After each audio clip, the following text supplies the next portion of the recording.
Welcome to Straight from the Source with Hayley Watts, and our guest this week is James Gallagher, our Assembly Republican Minority Leader, right? For a couple of years now. That's right, yeah. For, 3 years now. 3 years. Man, it's gone by fast. Yeah. You've been in the Assembly since I moved here. I've been here since 2016. And I feel like I met you in Chico a couple of times. Right. It's been, a lot has changed in our world since 2016. Yeah, a lot of things that have happened in the North State. I mean, and been through obviously some tough things like the Oroville Dam, debacle, and the Camp Fire, Dixie Fire. So those have been really tough things. But a lot of things that we've been able to work on and help improve the North State and fight for the community, and I've really enjoyed it. So, being in politics, we were just talking about how you went to law school, right? And so you're a lawyer, but you kind of mentioned politics. Being a politician has sort of allowed you to advocate for the community or fight for the things that you're really passionate about in a better way. Yeah, I've always been really interested. My grandfather actually he was a county supervisor. Okay. And so, as a kid, I remember him, standing up for the community and really trying to ensure that, things were left in a better place. And to him, it was important that everybody at least do something to improve their community. And so it was something that stuck with me. And as I got older and, got into my career, I decided, hey, I wanted to do the same thing. Okay. And that led to, into politics. So I have a question for you, coming from a family of politicians. Do you ever just get so tired of talking about it? Yeah, sure. Yeah, I think my kids probably get tired of oh my gosh. tired of talking about politics. But it's I guess maybe sometimes that gets cliche. Like a lot of stuff is just it's real issues that affect people every day, and so we talk about, I think, things that just affect people's daily lives. But yeah, there's definitely those times where you're like, okay, man, it's time to turn off, and it's just time to relax and maybe not get so into those. I think about that too. So being, in news, right? I'm hearing about it and I'm writing about and reading about this stuff all day, and then I'll come home and my husband wants to talk about something that he heard about, and I'm just like, can't we just talk about the puppies or whatever it is? But you made a good point, right? And it's like these things, they feel like big national issues, and like, oh, that's just happening in Washington, D.C. But when people, I think, want to talk about politics, what they really want to talk about is like their life and like their fears and the things in their community that they wish were different. Right. So yeah, maybe it's like. It's like, like the price of gas, right? These are tough issues, the cost of groceries, and hey, what is going on? How come we're not doing more to like really make sure that those things are more affordable? I think those are sort of the kitchen table issues you talk about a lot. But yeah, obviously I love to just talk about sports or talk about what the kids are doing. Like those are the things that, there is life outside of politics, trust me. And like I very much enjoy that time that I get to have just with my family and my friends. Right. What's your team? The Giants, obviously, for baseball. Kings fan. So, I follow them. I think it's kind of cool that we have the A's in West Sacramento now, and like a lot of people are going down to those games. And to have like, some pretty big baseball close to home, I think is cool. Right. And yeah, so those are things, some of the teams that, I guess I follow. My kids are into sports too, so my daughter's playing softball. My son just got done playing basketball, and so I like being able to go watch them as well. And so yeah, baseball has always been a big part of my family. My dad actually played in the minor leagues, and really, and so we pretty much grew up, on a baseball diamond somewhere. Okay. Yeah. Well, I was a big sports family too, or I came from a big sports family. We were mostly soccer, and my dad was like my coach up through high school, which was pretty special. My dad too. And it's funny, one of the things, I'm not a huge sports fan in terms of I don't really watch a lot of professional sports, but I love playing sports. And there's something kind of cool about how it's just like breaks the rules, right? Like, especially with football, I think for boys, like the contact sports, and for me, I mean, soccer is a contact sport too, to a certain degree, but just like that competition where it's like encouraged. Like, I feel like in normal everyday life, we have these structures and you have to be so, formal and polite and everything is just very, I don't know. It's like the rules just change in sports. And I think as humans, we kind of crave that. Yeah, I mean, one, I like the team aspect, right? Yeah. And to me, I think that's really helped me as I went into my own, career, is like everything takes a team. Yeah. And you learn that, I think, initially by being part of a sports team. Right. And, or maybe maybe it's a debate team or something. But like, in sports, you're striving towards a goal, you're working with other members of that team to get there, the camaraderie that you build. Yeah. And yeah, I mean, I think, obviously the friendly but, aggressive competition in these sports, I think, is a really good thing in terms of development of our youth. Okay, so you brought up teams, and that made me think of something that I always think about, a comparison between sports and politics, sort of, that I sort of laugh at. How, okay, There's hear me out. There's some good comparisons there, yeah. So I feel like my husband would be a 49ers fan. Doesn't matter if they change players or coaches. It's like, are you just obsessed with the uniform? And, okay, fair enough. Sure, if you're from the area, yeah, you're a diehard fan. But I sometimes think about that with politics, like how people they pick their team. Like, I'm a Democrat or I'm a Republican. And it's like the Democratic Party, the Republican Party, they shift and they change over the years. And then you get different people in office who have different values. And do you ever feel like that maybe the majority of Americans don't really just completely fall into one camp or another, but there's this pressure to just like pick a side? Yeah, I think there's something to that. I mean, it is sort of a team. And, a lot of times you even see like, for generations, you've been a Republican or a Democrat. Actually, in my family, way back, they were Democrats, and it was my grandfather who became Republican, and we've been Republicans, kind of ever since. Yeah.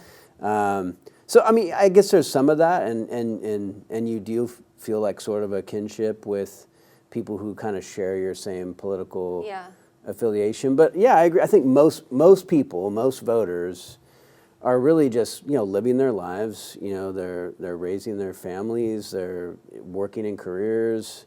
They're pursuing different things that they're passionate about, and it's not something that they think about every day. Like, okay, what party am I in? It's just about like, well, what are you doing to actually help better my life, or actually help make society better, keep us safer, and ultimately, I think most people just go, hey, government should do a few things: keep us safe, provide for basic infrastructure, and provide different services that I think everybody kind of agrees are needed. Education maybe being the biggest one, right?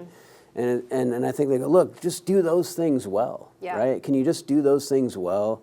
Not always be fighting and focusing on those kind of solutions. And then otherwise kind of, I think, especially up here up north, otherwise just leave us alone, right? Totally. Like, government, leave us alone, let us live our lives, let us pursue the things that we love, to be able to go out and work and play. Yeah. And, I mean, I think about the North State, like there's, we have so many great recreational opportunities. We have so many industrious people. We have creative people that are doing all kinds of different things. And a lot of my goal has been to make government like get out, not impede those things, right? And let people go out and do those things and enjoy those things. And then otherwise, government's really just focuses, hey, keep us safe. Yeah, make sure that the dams are working properly. Right.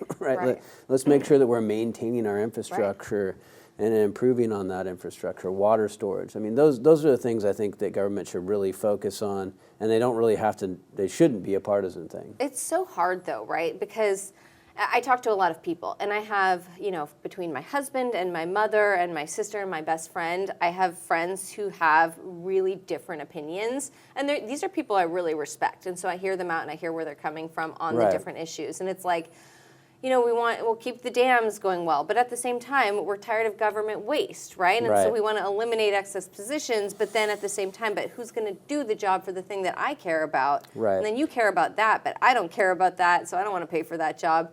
I mean, it's kind of like no wonder everybody's just fighting right now.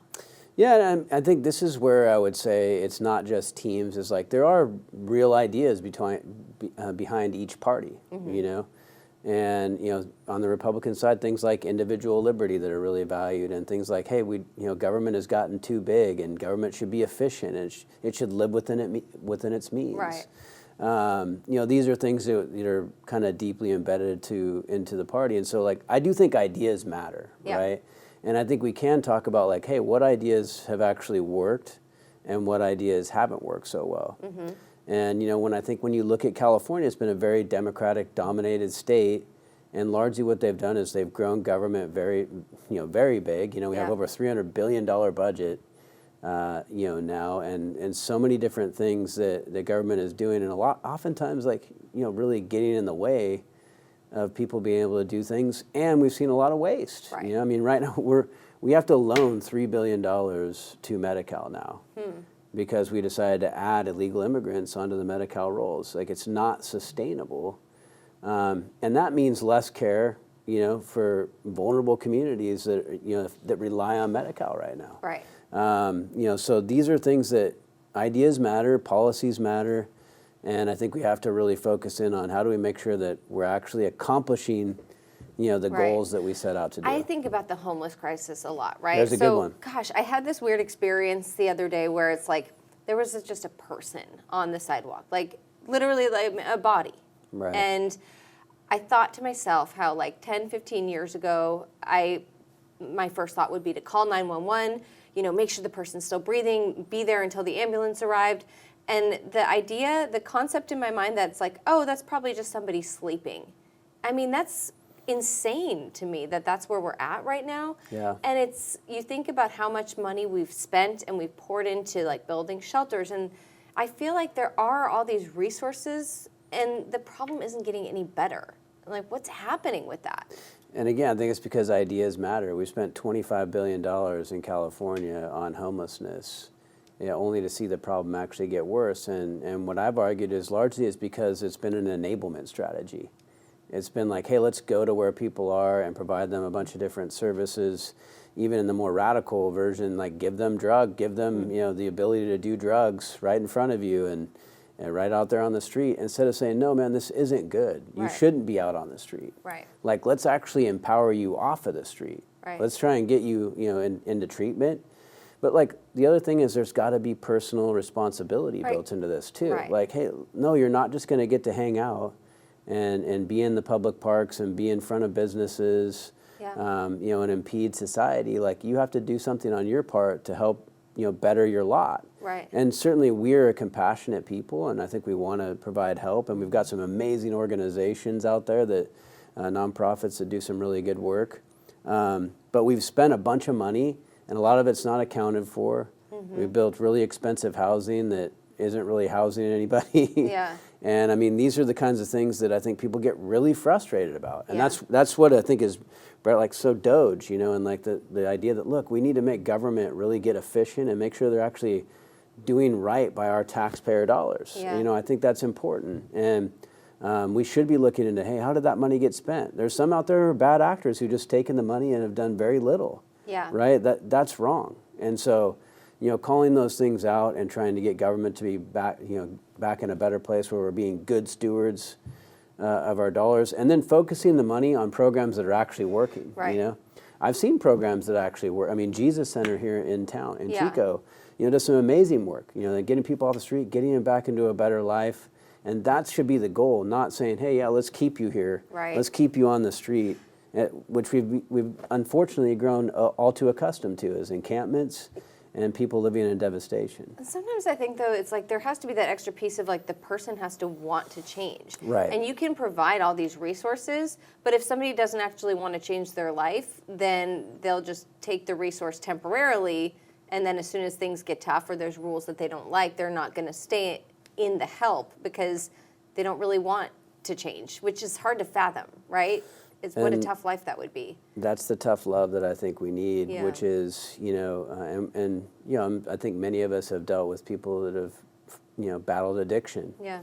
And that's the thing. At some point, the person has to come to the point where they're wanting to change. Yeah. And you kind of have to have that, that sit down. Yeah. Where you go, look, this is not good. The path that you're on isn't good. But they also have to make that decision. You've seen that. Unless they make the decision to get better, and it's the same thing here. And there's a good association because many people on the streets, the primary reason they're homeless is because they're battling a drug addiction, right? Or they have mental health. Yep. And those go hand in hand. Those go hand in hand, and sometimes they're caused, One by causes the drugs. the other. Yep. And so, getting to the heart of that, and obviously providing the help and support to get people off of the street, but they also have to have skin in the game. Right. Of saying, look, I got to do something different. I got to take some personal responsibility and start doing things to get better. Yeah. We'll see what happens there. What do you think about this totally different subject? These separatist movements we're seeing. Do you think California will always be California, or could you imagine like state of Jefferson, or there's other ones too? I mean, it's like always been on my mind. Yeah. I definitely have a Jefferson state of mind, as they say, because even when I first came in, there was actually, I think that was when it was really gearing up. A lot of counties had actually signed declarations or had passed resolutions. And it goes back to this fundamental frustration is that California government doesn't seem to be looking out for us. It looks out for San Francisco and Los Angeles, more urban parts of the state, and really doesn't understand our issues. And we see it time and time again. Electric buses is a great one. They want every school to have electric buses. That makes no sense. Yeah. In the North State, where sometimes we have to take those buses 100 miles, to go pick up kids. And an electric bus, one, we can't get it. And no way would it be able to, we don't have charging infrastructure, and no way would it even be on a charge to go pick up kids. So it's things like that. The timber industry and the ability to actually manage our forest lands, which is so important to us, and to prevent fires. Until more recently, they just have not gotten that. And we had to pretty much shame them into getting more funding into forestry management back in 2021. These are the kinds of things that I think really make people feel like, look, maybe can we just go our own way? Right. I mean, I'll tell you, I've been ready almost every session to like just introduce the resolution to like let's just have two states, and it's because we just really feel like state government is not taking into account the rural parts of the state. And I would say now it's almost like an east-west. It's the coast versus inland California. Yeah. Because I think people even as far down as San Bernardino and Riverside County feel that too.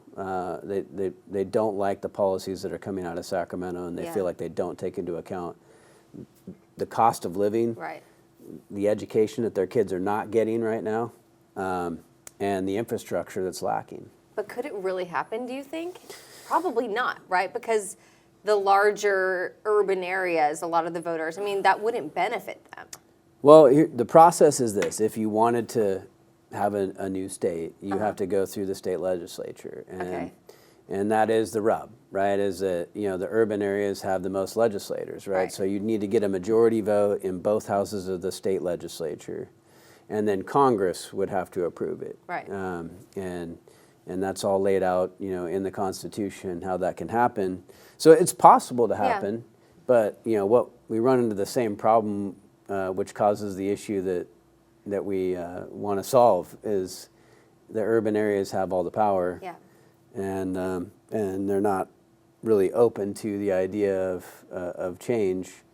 I've really just tried to make sure that I force the issue, right? And I think on wildfire we've done that. I think on crime we've done that with Prop 36. Is that regardless, and you saw with Prop 36, not only did it pass, in our neck of the woods, it passed throughout the state. Even San Francisco voted for Prop 36. So we've had some success, I think, really kind of forcing the issue and bringing it to the forefront. But I do understand those frustrations, and there are times when I go, man, can we just go our own way? Just let us live the way we want to live. You guys, go do the things the way you want to do them.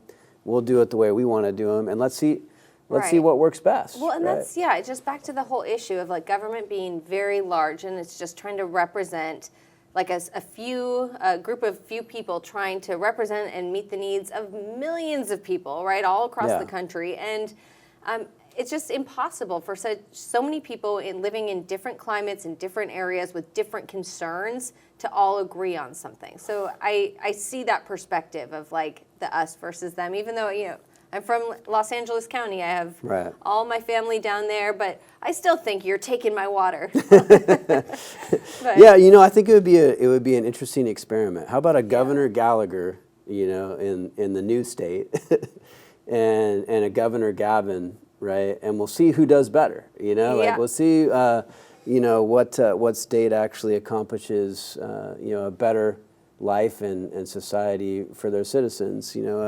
I think that would be a good thing. So could we see a Governor Gallagher, or at least a candidate? Because your assembly term ends not too long from now. I am, but I'm very focused on finishing strong in the assembly. People have talked to me about it. It's certainly something that gets discussed. Right now, it's like, again, I think you always got to focus on doing the job that you're in, being a good steward, fighting for your community. I certainly want to see change at the state level. Last cycle, we picked up 2 seats in the Assembly, Republicans, and I want to keep working on that. And so, I certainly will be continuing to be involved and be active in terms of what exactly that role is. We'll see. So being at a higher level of government, you've got to tell me, over the course of the last few years, especially as people get more information off of social media, we've seen a lot of what some call conspiracy theories, right? Outrageous claims is what I like to say. I feel like the word conspiracy theory is used to like shut down something and make someone feel dumb for asking a question. Right. But it's a double-edged sword. Are there any claims or concerns about California government that you've observed that are actually true, that was just kind of maybe shut down by the media or shut down by like the voices of the many? I don't know if there's something that's come into mind like right off the top of my head. During COVID, there was a lot. There were a lot of things that people were... There was a lot of suppression of speech. And that was my biggest concern, is that, people would try to say, that's ridiculous. Well, look, man, like, yes, COVID did, come out of a lab in China. Like, there's a lot of evidence to show that, right? But when people were saying that their speech was suppressed, Right. The Hunter Biden laptop, it was a real thing, right? But because no betters at the top decided, though, that shouldn't be talked about, it was suppressed. And even on social media, it was suppressed. So those are very real things that myself and others were calling out at the time. Yeah. Even the lockdowns and the things that we did during COVID, keeping our kids out of school, and the learning loss that we've now seen as a result of that. A lot of that was done out of fear when you could see the science that actually kids could go to school and that could be done safely. That was really frustrating, you know what I mean? And so that's a good example of, I think, where big government making decisions for everybody and kind of doing it in a very top-down fashion had a devastating effect on civil liberties and speech. Right. And now a lot of that has been brought to light, years later. There were people, I'm going to butcher his name, but Dr. Jay Bhattacharya out of Stanford was one of the guys that was really saying that, hey, this isn't the right way to respond to a pandemic. Right. You quarantine the sick, and then you have protections, in place but you mostly allow people to continue life, because if you shut everything down, it can have more devastating effects, than the disease itself. I think the World Health Organization has now come forward and said the same thing, that the way that things were handled was not correct. And now the doctor's the head of the NIH. Yep. And so people have kind of come around on that, but unfortunately, there was a lot of things that happened during that time that I think were pretty crazy, and it stepped on people's rights. What do you think about emergency powers in general? Like, to me, the idea, I get the concept, Well, I had a lawsuit about that. Yeah, that's right. I do remember that. Yeah, and I just feel like I can't believe, I feel like the Constitution is the Constitution, and it's intended to exist through good times and bad, and not make up some random rules where, well, the people in charge can take all the power when things are bad. It's like, no, it should just be the Constitution. Exactly. That was a troubling thing to me, is I was sitting in the legislature and watching the governor do emergency order after emergency order that was like changing laws, right? That was actually taking over our role as legislators. And so that's when I brought the lawsuit against the governor, saying, no, you can't use emergency powers to, legislate, to actually change our laws arbitrarily. And I mean, and you're shutting down schools, you're keeping, people couldn't even visit their loved ones in the hospital. Yeah. I have a bill about that this year to like ensure that there's actual, like for family members, you should absolutely be able to visit your loved one, right? And especially if you're assuming the risk of that, like why should you not be able to do that? The fact that people had to watch their loved ones die behind glass and not be able to, see them, touch them, was a total travesty, right? But these were things that were largely done by emergency orders, during the pandemic, and I think it was out of fear, and it was allowing big government to just do whatever it wanted. Well, you're right. The Constitution is the Constitution. It doesn't matter what the circumstances are. You have to follow those laws. That's our contract, with government, that no, like we still have due process. Laws go through a process called the legislative process where we have input. They don't just get made up out of nowhere by one man, and in this case, you had Gavin Newsom just acting like he was, the end-all, be-all of everything, and it was very frustrating. I mean, ultimately, we brought our lawsuit. We won in Superior Court, here in the North State, and then we went on appeal and lost that case on appeal. But nonetheless, I think it rallied people behind the notion that, no, we need to stand up for our constitutional rights. Many people here in the North State ignored those orders, and I think rightfully so. Yeah. There's so much across the country of fear, concern about politicians, having a lot of power. And I hear it all the time, this idea that, politicians, they're, making deals and they're getting paid by the companies and they're passing these laws because of conversations that happen behind closed doors. I mean, do you see that? Have you ever been approached by a company or a lobbyist of some sort? I mean, do you see this all the time? Are people right in their suspicions? I've never been approached in that way, in terms of like, hey, here's money or anything like that. But, look, there is a lot of special interests that lobby in Sacramento all the time. I mean, there's paid lobbyists for every interest. It's a job. Every interest you could think of, and they're coming in and trying to influence legislators. And I'll tell you, like, when I have those interactions, like, I listen to people, I hear people out, but I always say, look, I vote for my constituents. So unless I think that your bill or your idea is going to be good for my constituents, I'm not voting for it, right? I'll hear you out, I'll listen to your policy, but like at the end of the day, like, I answer to my voters, right? But yes, people should know, man, there is all kinds of special interest activity, and here's where I think are the problems.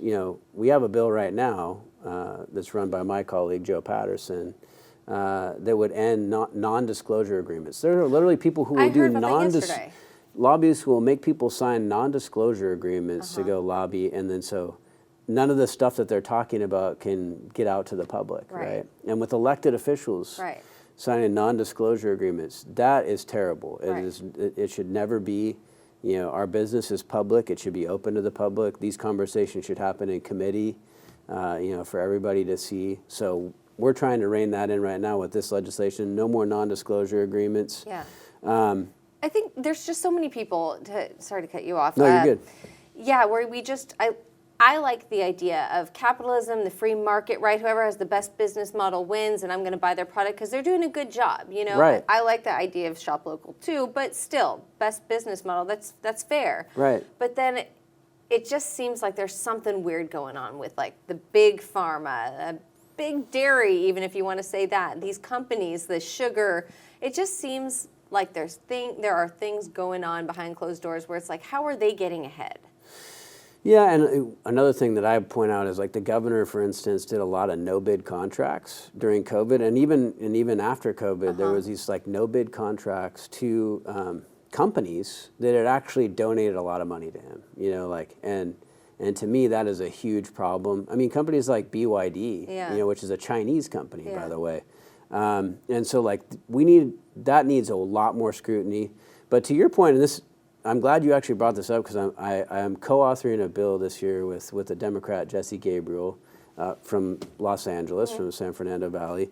And it is about, like, trying to get at our school lunch program and make sure that we have, like, healthy food in our school lunches. And I'm also coming from it as, you know, a farmer in Northern California, saying we grow the healthiest food in the world, you know, in California. You know, our farms produce amazing food, and it's grown in a healthy way, it's grown in a sustainable way. How come those aren't in the school lunch trays, right? Like, if we're providing school lunches, you know, to our kids throughout the state, that should be California healthy food, and we need to get away from, like, you know, super processed food that is not healthy, that we know is not good, saturated fats and things like that that are, you know, that we know are not good for our kids. We want our kids to be healthy, right? And we should be kind of teaching them and building in those healthy habits around our food, and, you know, I think that's an important fight.